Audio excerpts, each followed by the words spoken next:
What was your reaction to hearing the Roadrunners picked second place in this conference? It makes me proud. I'll be honest with you. I've dealt with this a lot in my career, so I've got to answer this quite a bit. When we were great at Gilmer all those years, we were always picked. But I told them all the time, they're not getting picked because they've done anything. They're getting picked because they're buddies, and some of them, they were just younger, have done a lot. In the last 4 years, we're 29-4 in conference play. We've had the opportunity to play the very last week of the season every single year that we've been here to an opportunity to go to that championship game. We succeeded twice. We did not succeed twice. But when you're in the hunt to the very last week every year, it's just a good feeling. We're 27-3 at home in the last 4 years. We won 2 conference championships. That's why we're picked second, right? It's not that we've done anything yet. We haven't done a thing yet. But the last 4 years, I'm really proud of what our kids have accomplished. Internally, how do you guys set the expectations for what this team can accomplish this year? What are those conversations like? I know y'all get tired of hearing it's boring. We don't talk about it. We're going to be true to the triangle. We're going to be true to our culture. We're going to try to win the day every day. We don't talk about results. We don't talk about winning or losing. We literally do our thing every day. And we just feel like if we get a little bit better every day and we stay loving each other and serving each other, tougher than the other guy, we'll be fine at the end of the year. That's how we believe, and I know all y'all roll your eyes, probably call me Belichick, but that's how we truly feel. Does the playoff ever get brought up as a motivator? This is the first time ever we've ever actually discussed it, because it's a real possibility, right? So it's a slight culture builder violation. But I do think that needs to be put in the back of their mind, because in the past, those games in September, are they important or are they not important? Sure, they're all important, but not as October and November and December. That's not true anymore at UTSA. The games in September are now just as important as the games in December, if you really think you have a chance to go to the 12, and we feel like we are good enough to be in that conversation. Coach, after completing one season in the AAC, how well do you feel UTSA kind of transitioned into this conference, and what are some of the challenges you think you'll face? We really started playing our best ball last year, right when we got to conference play. Extremely disappointed that we couldn't take care of the ball in Tulane that day. I will say Willie's teams are known for doing that to people. I just didn't think it would happen to us, and he got us as well. There's no doubt we belong in the league and we can play in the league, but you didn't win it, so we're going to be seen as the guys that didn't win it. We went on the road in Tulane and didn't get it done. So what can we do to be better, to put ourselves in a position to get to that point again, but this time finish the deal? Going back to your days at Gilmer High School, being that you didn't have any influence as far as recruiting goes, just who walks through your doors, how did you build it to the powerhouse that it became? Oh, it was a lot of things. I say it all the time. Our administration at Gilmer really believed in us. We had a wonderful superintendent. We had a wonderful school board. And that stuff always goes from the top down. And then we started winning games. And it's kind of the old snowball effect. It starts off the top of the mountain and just keeps rolling, and the momentum gets going. And really proud of that place. I got to be there this year to watch the state championship game. All those guys are my former assistants. I've got cousins. I've got nephews. My first quarterback ever at Gilmer coaches the receivers there, Olin Johnson. Daniel Dye coaches the linebackers. He was my state champion linebacker on my first one in 04. It just goes on and on. And it's always the people. Great assistants, great players, administration, school board, community. Championships aren't won by just like a coach or a player. It's a much bigger thing to win championships. The depth of your team this year, at least on paper, looks pretty strong, despite losing some key pieces from last year's team.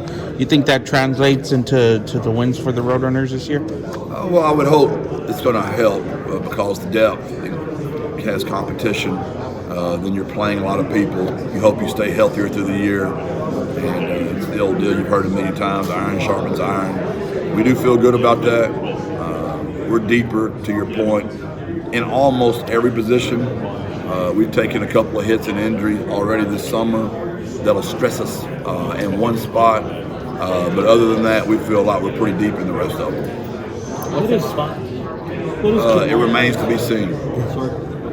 What does Jamal mean to your defense and just your program in terms of his veteran leadership he's brought? Jamal and Oscar both have started, I would imagine, I'm not factual of this, but they've been in the 2 deep for sure, or started every game that I've coached here. And he's just an amazing human. He's been in a single digit, I would say at least 2 years, possibly 3. I'm not sure that exactly. High IQ, high character, tough guy. He's from East Texas. What else would you expect? Did you handpick Oscar and Jamal to be the guys here today, or how does that come together? Yeah, I did. Those 2 guys have earned it. There's other guys that have as well. I was hoping we could bring 4. I thought we were going to be able to bring 4. So I had a couple. I actually had 3 guys. It kind of hurt me to tell them they weren't coming. But it is what it is. Why were they the right choices? What stands out about them? Consistency, performance on the field, performance off the field, the way they handle their business. I've already stated those guys that got in the portal and made way more money. We're taking care of them. Those guys are paid well, but a fraction of what they would have made. They would have gone somewhere else. And those guys never brought it up. It's never been discussed. Their families are a part of that. Their high school programs they came from are a part of that. And I hope for the way we treat them is a part of that. Jeff, how is NIL doing at UTSA currently? I think if you look at the top of this league, the way it was announced this morning, all those teams are pretty strong on NIL. Where do the Roadrunners stack up right now? I would say we are 50% of where the teams, the top of the league are. We are getting better every day. Extremely grateful to Martin Salinas, April and Sarah, Pat Kleins, Bob Wills. Those guys have been the ones that have been the heavy carriers of this. I'm excited to see where the vision goes of our own athletic department, just to see, what the future looks like with revenue sharing for us, which I think would take some pressure off of some of our boosters. But I'd say we're 50% compared to the top guys. It seems like that department is being more vocal about it this offseason. You think that's fair or something that's noticeable? Well, because the rules have changed now, our athletic department is allowed to be involved in it much more than they ever have been before. So I know I read an article in the San Antonio Express News written by the famous Greg Luca that Dr. Campos has a vision and a staff, potential hirings down the road where I can see that becoming an umbrella in our own building one day because that's where the game is headed. And I know she has a plan for that. Outside of just UTSA, what makes San Antonio special, and why should athletes consider coming to play for UTSA, being that it is in San Antonio? Again, it's the people. It's the greatest city in the country, in my opinion. I know I'm a homer, but I really love the people. It's just the whole city. Leadership down. It's a servant attitude. They're humble. They're grateful. They're loyal. They're family people, and it's just a cool city. And I love living there. And when my players come, it's very touristy. We've got a ton of fun stuff to do, from the Riverwalk to, you can go to Spurs games. We got Fiesta, Texas. We've got rivers. We've got, you name it, theme parks. There's nothing you can't do. And the food is better than the other food around as well, especially if you like a good breakfast taco. Jeff, could you see Oscar and Jamal potentially being the number 0 guys for you this year? See how that plays out. I know they're replacing 2 legends. I'll probably have to call Frank and Rashad and get their blessings once the teams, or should we let them vote? I mean, should their vote count? Our coaches' votes count 5, our seniors count 4, juniors 3, sophomores 2, freshmen 1. Should Frank and Rashad's vote count 10 and they had to stamp it before it's approved? Great idea there. Is there a lot of pressure on whoever takes that role next, just because of what Frank and Rashad? I would say so, but pressure's a privilege. But yeah, whoever gets those 2 numbers, it'll take a unique dude And it'll be interesting to see if they take the number. You know, there are guys that have been voted that stayed in their number. It'll be interesting to see if it were those two guys, would they give up 8 and 9 to go to 0? With Brandon Brown, Joe Evans, that would be interesting. It's all new territory. We've had the same 4 guys. We've had the same 2 guys wear those numbers for 4 straight years. Coach, on the topic of Frank Harris, can you tell us about what life has been like without him there, and kind of what is your confidence level in that position going forward? I still talk to Frank. He's still my biggest fan, booster, supporter of our program. Frank's probably the number one reason our NILs have increased. He's connected me to so many guys that he runs into in his business world now. He works for Documation and does a fantastic job for those guys. So he's still helping the program always. The great thing about coaching Frank was he was Frank. He was so tough, a winner. But what was the negative to that? He got hit a lot. He was injured quite a bit. So Owen and Eddie have gotten to play quite a bit, and that's going to help us moving forwards. Do you have a time frame of when you want to name a starting quarterback? They might be out there together on the first snap, and then you'll have to figure out who's going to take the second snap. To be seen. What does each quarterback bring to the race? One's right-handed, one's left-handed, so we can have a heck of an offense. We put them both out there together. They're similar. They're very accurate passers. They're very good at throwing the ball down the field. They're both way better athletes than they're given credit for. They're both tough kids. They both come from great families. We were very high on both those young men, and I don't want to diminish the other 3 because those are really good players too. I'm just being very honest and transparent. Those 2 guys are at the top right now. But Demetrius Davis, who came in here, played at North Shore, won state championships there. Jackson from Ennis, a great player there, and Brandon from Gilmer, all championship pedigrees that we feel good about the future of our quarterback room. Jeff, how's JT Clark doing? What's his status and I guess timetable? You know, he's looking way better than he did last year at this time, obviously. I'm not going to pressure him at all in any way. We're not going to put him out there until, you know, the trainers are 100% sure he's ready to go.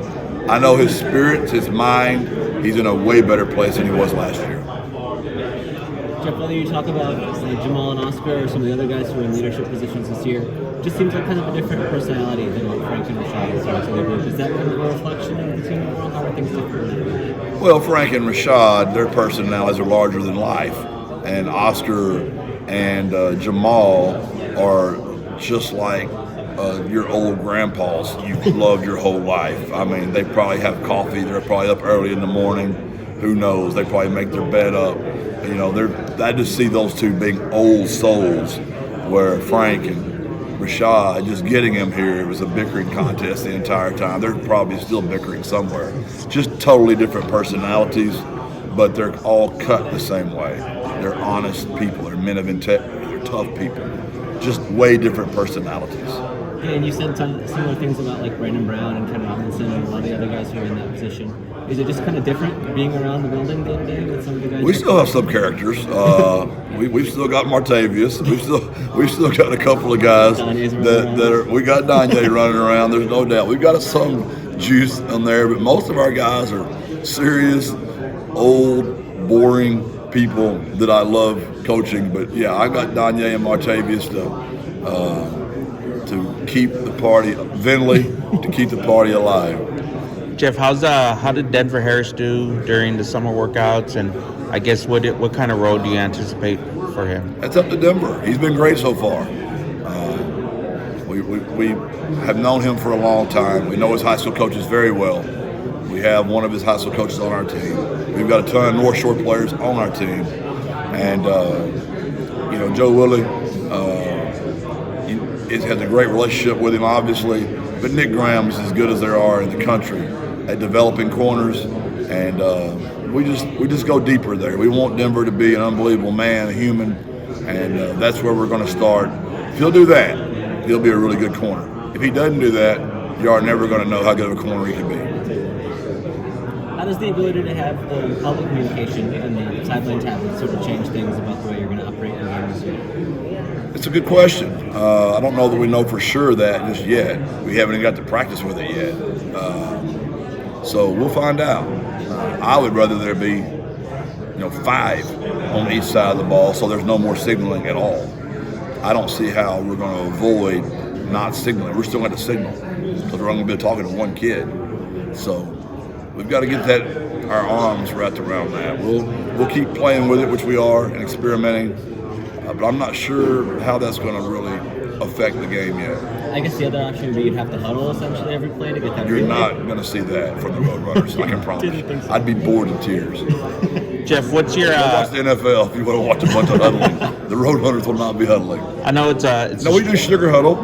We get in there quickly and bust it out real fast. We might have a little bit more of that, but we won't be old-fashioned huddle, pro right, Z motion, F return, 18 more words of a play call. That will not be the Roadrunners. We'll have one word and play as fast as possible. Jeff, what's your early take on the conference? Last year was kind of top-heavy and a lot of parity after the first handful of teams.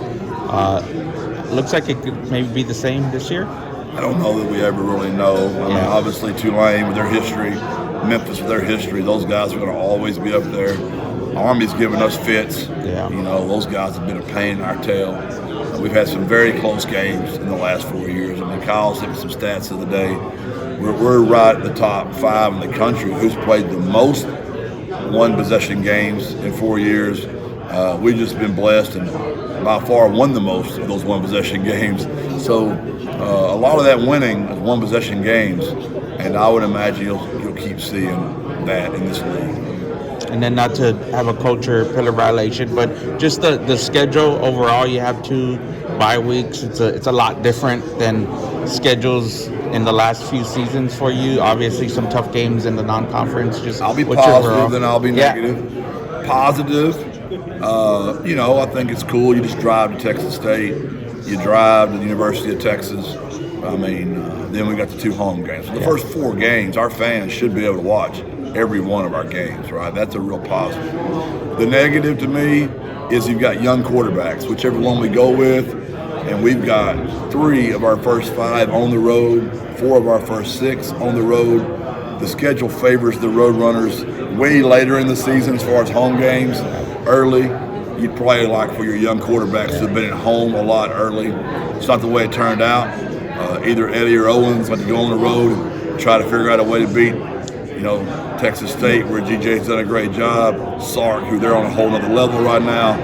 Then we got to go to East Carolina and play Mike Houston, who's done a fantastic job. They've got a proud program, so that's going to be tough on the Roadrunners early. We're going to have to be able to play great defense and run the football and let our young quarterbacks grow up. I apologize if I've already been asked about this, but you guys have played Army a couple of times over the years. I mean, what are your thoughts on them coming to the conference? They're a pain in our butt. I mean, let's be honest. Jeff does a fantastic job. Those guys are physically and mentally tough. I tell my own players, I think they're the only team that's been more physical, more mentally tough than we have that we've played. And our guys are reminded of that daily as a compliment to Army, in no way as an insult. Yeah. I mean, what is the challenge of now having 2 option teams in this conference?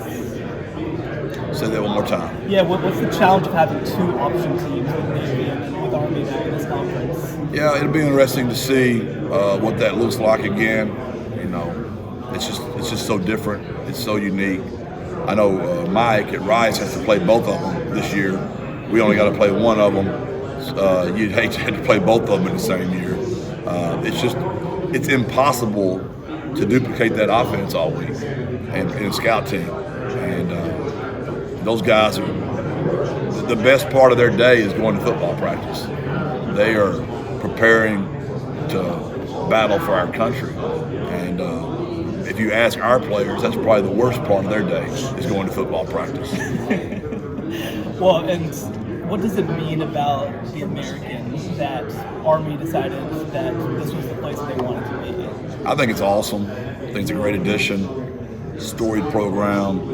They're about the right stuff. It's fascinating to me that in the world of transfer portal, NIL, I can't wait to see how well Navy and Army do because they're still made about the right stuff.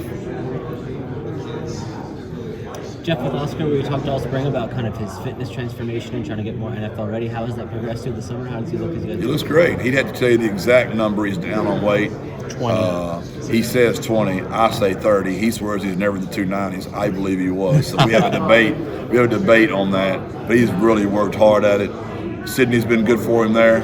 I know she's been helping him with his diet as well. So we've all been trying to help Oscar. He doesn't want to play center or guard at the next level. So his chance to play tight end was to get leaner and faster, and he's taking on the challenge. I understand once you get engaged, it might go the other way. I don't know. Yeah, you know, I could say that that definitely happened. And when your wife gets pregnant 3 times, you stack on some weight during those times too, because you wanna eat with her. You can't leave her alone. Shout out, Care Bear. Hey, Coach, you got a Friday night game against North Texas. I'm just curious about your thoughts on the in-state rivalry and what are your expectations after that game? Love the rivalry. Eric Morris is one of my dear friends, and I have a lot of. He's much younger than me, obviously, but I have a lot of respect for what he did in high school. The Texas high school roots there: football player, basketball player, baseball player. You know, his quarterback Chandler Morris. I've known him literally his entire life. I know how great of a player he is. Hate playing on Friday nights. That's, you know, you can look at our stats, UTSA. You come play us on Friday night, our crowd is half of what it normally is. Because it's Friday Night Lights in Texas. It's made for high school football. And I wish we could stay on Saturdays. It's above my pay grade. But love the rivalry, love the coach, love the quarterback. Hate playing on Friday night, though. Coach, what's your assessment of the new revenue sharing model? Excited about it. I really am. I think it'll take some pressure off some coaches to not be fundraising around the clock for NIL money. I'm excited to see what we do. I know Dr. Compost has a plan for that, and I'm excited to see what that's going to look like. I don't know what that is exactly yet, but we're excited about it. I talked to Trent. He said he believes there should be a floor to get everybody basically in the game. Do you feel that as well? I think there should be an investment required. I do. If not, it's not fair just to ride off the coattails of a few other programs. And I think that'd be a great idea.